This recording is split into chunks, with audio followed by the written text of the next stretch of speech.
제가 기탁증 접수증 받았습니다.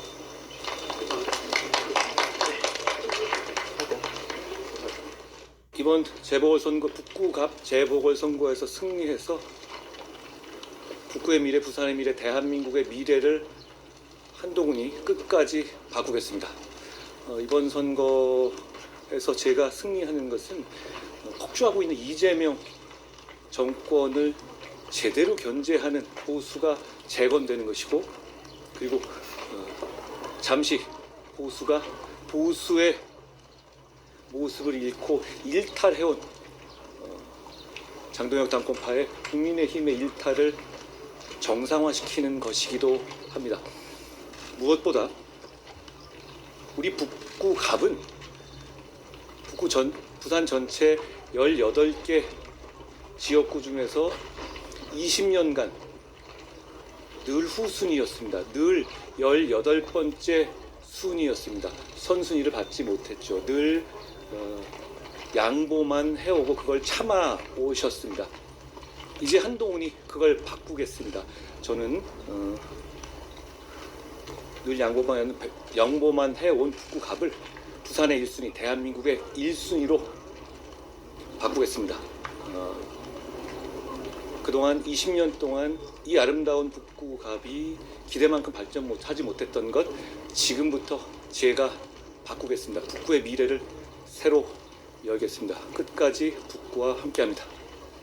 현실적으로 이게 지역 출신이 아닌 후보로서 지역 특화 정책이나 공약에 대해서는 좀 우려가 있는 것 같습니다. 그래서 박민식 후보 같은 경우에는 지역 곳곳에 다니면서 현안 파악을 하는 콘텐츠를 올린다거나, 하정우 후보 같은 경우에도 AI라는 브랜드가 있는 상황인데, 본격적인 지역 공약 혹은 지역 정책 같은 경우에는 어떻게 생각하고 계신지 그 방향성이라도 자세한 구체적으로 알려주면 감사하겠습니다. 먼저 이렇게 말씀드리죠. 과거에 여기서 정치하셨던 정치인들, 그래서 뭘 해냈습니까? 북갑의 시민들이 기대하는 만큼의 발전을 이루었습니까? 지금 와서 쇼츠 싣고 다니면 뭐가 달라집니까? 저는 그 말씀 드립니다.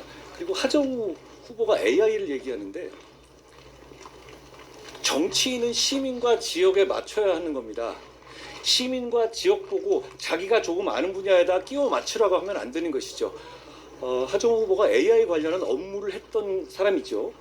그런데 얘기할 때 항만에서의 피지컬 AI나 무슨 항만 시스템 이런 걸 얘기하죠. 부산 북구에 항만이 있습니까?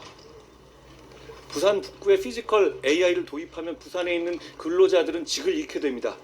그냥 자기가 잘하는 것 얘기해놓고 그 다음에 이 지역의 실정과 관계없이 그걸 그냥 끼워 맞추겠다는 것, 그 정치, 그런 정치로서 부산 북구갑의 현실적인 삶의 질을 발전시킬 수가 없습니다.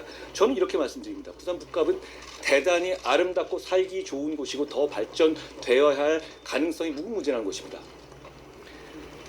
부산 전체의 인구가 줄어들지만 오히려 부산 북구갑의 경우에는 그게 심각합니다.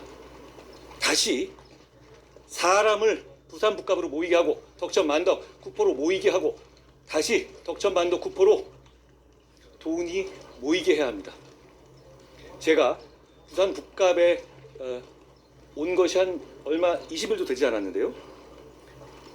그 전에 대한민국 국민 중에서 구포, 만덕, 덕천, 북갑에 대해서 잘 알지 못하는 분들도 많으셨을 겁니다. 그러나 이제는 다릅니다. 이미 변화는 시작됐습니다. 제가 이미 부산 북갑의 변화를 시작했습니다. 모든 국민들의 이목이 바로 이곳에 집중되어 있습니다. 구포와 덕천, 만덕을 누가 어떻게 발전시킬 것인가에 집중되어 있습니다. 저는 거기 집중할 겁니다. 과거에 있었던, 연고에 있었던 정치인들이 저를 텃세 부리는 것, 전 이렇게 말씀드립니다. 그러게 좀 잘하지 그랬습니까? 제대로 발전시켰습니까? 아닙니다. 다른 차원의 미래, 다른 차원의 발전을 제가 목숨 바쳐서 이곳 북갑에서 끝까지 해낼 것이라는 약속을 드립니다. 늘 부산에서 북갑은 18번째 우선순위였습니다. 그동안 많이 참아주셨습니다. 이제는 북갑이 부산의 1순위, 대한민국의 1순위로 가야 합니다. 그런 분들은 못했고 할 만한 의지가 없습니다. 저는 해낼 의지로 왔고 해낼 능력이 있습니다. 모두가 반대할 때 저는 론스타 끝까지 싸워서 철새 7조 지켜냈습니다. 그런 결기와 유능함으로 이 북갑을 차원이 다르게 발전시키겠습니다. 네. 국민의힘에서 경쟁 후보이신 박민식, 이영표 후보한테 단일화할 거냐는 압박 질문이 있었다고 이제 며칠 전에 기사가 나왔는데 어떻게 보시는지 궁금하고. 국민의힘의 모든 구성원과 모든 지지자들의 생각이 아닐 겁니다. 저는 단일화란 정치 공학을 말하는 것이 아니라 민주당에 지더라도 한동훈만은 맞겠다는 그 정신 상태를 문제 삼고 싶습니다. 그러면 안 됩니다. 그 조사를 보면 제가 다른 조사에서 굉장히 높은 그런 걸 보였더라고요. 그런데 저는 그냥 시민을 뵙고 만나고 또 만나고 만나겠습니다. 거기서 여론조사를 가지고 제가 일희일비하거나 그걸 품평할 만한 위치에 있지 않고요. 저는 겸허하게 시민들을 뵙겠습니다. 제가 시민들을 뵈러 다닐 때 가급적이면은 최소한의 분들 한두 분하고만 다니는데 그래야 눈을 마주치고 그래야 진솔하고 그래야 제 진정한 마음을 전할 수 있을 것 같아서입니다. 저는 끝까지 최선을 다할 것이고 북구갑의 시민들을 섬길 것이고 북구갑의 시민들이 조금이나마 거기에 대해서 의심을 품지 않으시도록 최선을 다할 겁니다. 많이 듣고 끝까지 겸허하게 가겠습니다. 이렇게 뭐 실제로 제가 시민들을 만날 때 뜨겁게 환영해 주시고 이런 분들의 마음을 제가 점점 그게 강해지고 있는 걸 느끼고 그리고 그게 저에 대한 사랑이 드러난다기보다는 저에 대한 어떤 제가 느끼는 책임감의 크기가 늘어나는 것 같습니다. 그걸 제가 끝까지 지고 가겠습니다. 고맙습니다.